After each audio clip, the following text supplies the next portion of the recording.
ሰላም ጤና ይስጥልኝ። የዕለቱን ዋና ዋና ዜናዎች ይዘን ቀርበናል። በቅድሚያም አርዕስተ ዜናዎቹ። ኢትዮጵያ የአፍሪካን የልማት አጀንዳ የሚደግፍ ጠንካራ ዘመናዊና የተቀናጀ ስታቲስቲካዊ ስርዓትን በትብብር ለመገንባት ቁርጠኛ መሆኗን ምክትል ጠቅላይ ሚኒስትር ተመስገን ጥሩነህ ገለጹ። ከንቲባ አዳነች አቤቤ በአንድ ጀንበር ለ30 ሺህ ወጣቶችና ሴቶች የሥራ ዕድል ፈጠራ ንቅናቄ አስጀምረዋል። ኢትዮጵያ የ10 ዓመት መሪ ልማት እቅዱንና ሁለተኛውን አገር በቀል የኢኮኖሚ ማሻሻያ ስትተገብር ስታቲስቲክስን ወሳኝ አምድ አድርጋለች ሲሉ የገንዘብ ሚኒስትሩ አህመድ ሺዴ ገለጹ። የዲጂታል ኢትዮጵያ 2030 ስትራቴጂ አካታች የኢኮኖሚ እድገትን ይበልጥ ለማረጋገጥ ቁልፍ ሚና የሚጫወት መሆኑን የኢኖቬሽንና ቴክኖሎጂ ሚኒስትር ዶክተር በለጠ ሞላ ገለጹ። የሚሉት የዕለቱ ዜናዎቻችን ናቸው። ዜናዎቹን በዝርዝር እንመለከታለን። ከዜናዎቹ ጋር ሀብታሙ አክሊሉ ነኝ። አብራችሁን ቆዩ። ኢትዮጵያ የአፍሪካን የልማት አጀንዳ የሚደግፍ ጠንካራ ዘመናዊና የተቀናጀ ስታቲስቲካዊ ስርዓትን በትብብር ለመገንባት ቁርጠኛ መሆኗን ምክትል ጠቅላይ ሚኒስትር ተመስገን ጥሩነህ ገለጹ። 19ኛው የአፍሪካ ብሔራዊ ስታቲስቲክስ ዋና ዳይሬክተሮች ኮሚቴ ስብሰባ በአዲስ አበባ መካሄድ ጀምረዋል። ምክትል ጠቅላይ ሚኒስትር ተመስገን ጥሩነህ ባደረጉት የመክፈቻ ንግግር በአፍሪካ ላሉ ውስብስብ ኢኮኖሚያዊ፣ ማህበራዊና የስነ ህዝብና የአካባቢ ችግሮች ውጤታማ ምላሽ ለመስጠት ወቅታዊ እምነት የሚጣልበትና የተጣጣመ የስታቲስቲክስ መረጃ ወሳኝ መሆኑን ጠቅሰዋል። ስታቲስቲክስ በማስረጃ ላይ የተመሰረተ እቅድና በመረጃ የሚመራ ልማትን ለማከናወን የጀርባ አጥንት ነው ብለዋል። ዘመናዊ የአፍሪካ ስታቲስቲካዊ ስርዓት ተጨባጭ ውጤት የሚያመጡ ፖሊሲዎችን ለመቅረጽ አስፈላጊ መሆኑንም አንስተዋል። ኢትዮጵያ ጠንካራ የስታቲስቲክስ ስርዓትን ለመገንባት እየሰራች ነው ያሉት ምክትል ጠቅላይ ሚኒስትሩ የ10 ዓመት የልማት እቅዷና ሀገር በቀል የኢኮኖሚ ማሻሻያ በጠንካራ መረጃ ላይ ተመስርተው መዘጋጀታቸውን ጠቅሰዋል። ምርታማነትን ማሻሻል፣ የምግብ ስርዓትን ማሳደግ፣ መሰረተ ልማትን ማስፋፋትና የማክሮ ኢኮኖሚ መረጋጋትን ለማረጋገጥ ትክክለኛ ስታቲስቲክስ አስፈላጊ መሆኑን ጠቁመዋል። የኢትዮጵያ ስታቲስቲክስ አገልግሎት ስራዎችን እያዘመነ መሆኑን ጠቅሰው የዲጂታል መረጃ አሰባሰብን በማስፋት የአስተዳደር መረጃ ስራዎችን በማሻሻልና ወሳኝ የሆኑ የቤተሰብ የኢኮኖሚና የሌሎች ዘርፍ ስታቲስቲክስን በማመንጨት ላይ ይገኛል ብለዋል። እነዚህ ጥረቶች ብሔራዊ ልማት ትግበራዎችን የምንመራበት የመረጃ አስተማማኝነትን ያሳድጋሉ ነው ያሉት። በቀጣይም በአፍሪካ ጠንካራ የስታቲስቲክስ ስርዓት ለመገንባት የስታቲስቲክስ አስተዳደርና ተቋማዊ ነጻነትን ማጠናከር፣ በቂና ቀጣይነት ያለው የስታቲስቲክስ ፋይናንስን ማረጋገጥ እንዲሁም በአፍሪካ የስታቲስቲክስ ውህደትና ተናባቢነትን ማጎልበት እንደሚገባ አጽንኦት ሰጥተዋል። ኢትዮጵያ የአፍሪካን የልማት አጀንዳ የሚደግፍ ጠንካራ ዘመናዊና የተቀናጀ ስታቲስቲካዊ ስርዓትን ለመገንባት ከሁሉም አባል ሀገራትና ከልማት አጋሮች ጋር ለመስራት ቁርጠኛ መሆኗንም አረጋግጠዋል። ከንቲባ አዳነች አቤቤ በአንድ ጀንበር ለ30 ሺህ ወጣቶችና ሴቶች የሥራ ዕድል ፈጠራ ንቅናቄን አስጀምረዋል።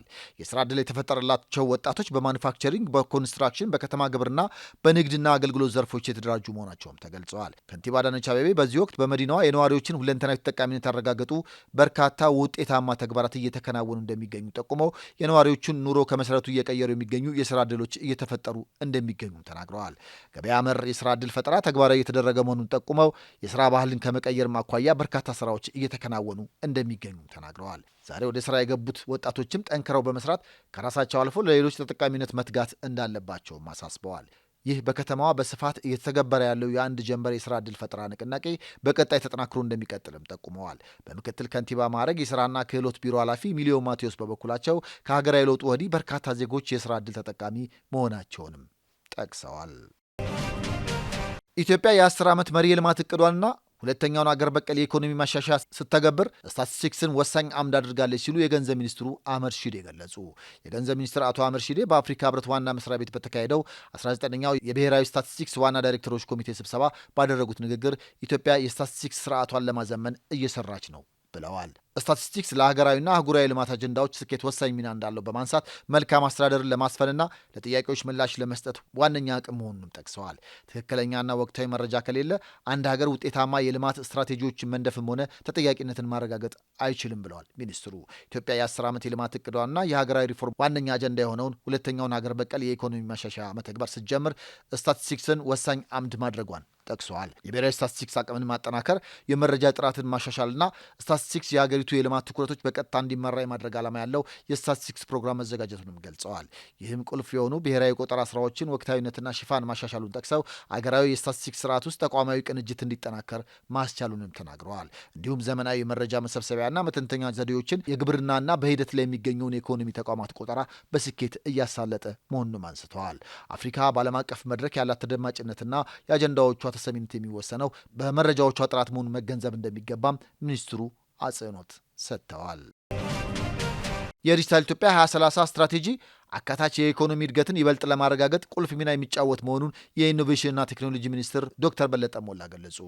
የአዲስ አበባ ሳይንስና ቴክኖሎጂ ዩኒቨርሲቲ ያዘጋጀው የ2025 ዲያሞኒድ ክለብ ሲምፖዚየም አካታች ወደፊትን ለመፍጠር ዓለም አቀፍ የዲጂታል አመራር ማጠናከር በሚል መርህ ሀሳብ እየተካሄደ ነው። በሲምፖዚየሙ መክፈቻ የኢኖቬሽንና ቴክኖሎጂ ሚኒስትር ዶክተር በለጠ ሞላ ባደረጉት ንግግር ቴክኖሎጂ የዓለምን ከባድና ውስብስብ ችግሮች ለመፍታት እድሎችን ይዞ መምጣቱን ተናግረዋል። በሌላ በኩል ቴክኖሎጂን በአግባቡ አለመጠቀም አዲስ ፈተናዎችን የመፍጠር አቅም እንዳለው ጠቁመው ይህን ፈተና ለመፍታት ሀገራት ትብብራቸውን የበለጠ ማጠናከር አለባቸው ብለዋል። በቅርቡ የጸደቀው የዲጂታል ኢትዮጵያ 2030 ስትራቴጂ አካታች የኢኮኖሚ እድገትን ለማረጋገጥና የዜጎችን ተጠቃሚነት ለማጎልበት ቁልፍ ሚና እንዳለውም ነው አጽንኦት የሰጡት። የኢትዮጵያ የዲጂታል እድገት አበረታች መሆኑን ገልጸው በሚሊዮን የሚቆጠሩ ዜጎች በዲጂታል መለያ ስርዓቶች ውስጥ እየተካተቱ መሆኑን ተናግረዋል። የዲጂታል መሰረተ ልማቶች እየተስፋፉ እንዲሁም ኤሌክትሮኒክስ የመንግስት አገልግሎቶች እያደጉ መምጣታቸውን አንስተዋል።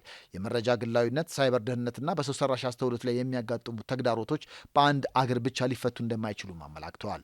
የሰዎች መብቶች የሚጠበቅበትና ፈጠራን ከድንበር በላይ እንዲያድግ የሚያስችል አዲስ ዓለም አቀፍ የትብብር ሞዴሎች መገንባት እንደሚገባም ጠቁመዋል። የዛሬው ሲምፖዚየም ለመነጋገር ብቻ ሳይሆን ወደ ተግባር ለመሸጋገር የሚያስችል ጊዜ መሆን እንዳለበትም ተናግረዋል። ከዜናዎቹ ጋር አብታማክ ነበርኩ። ሰላም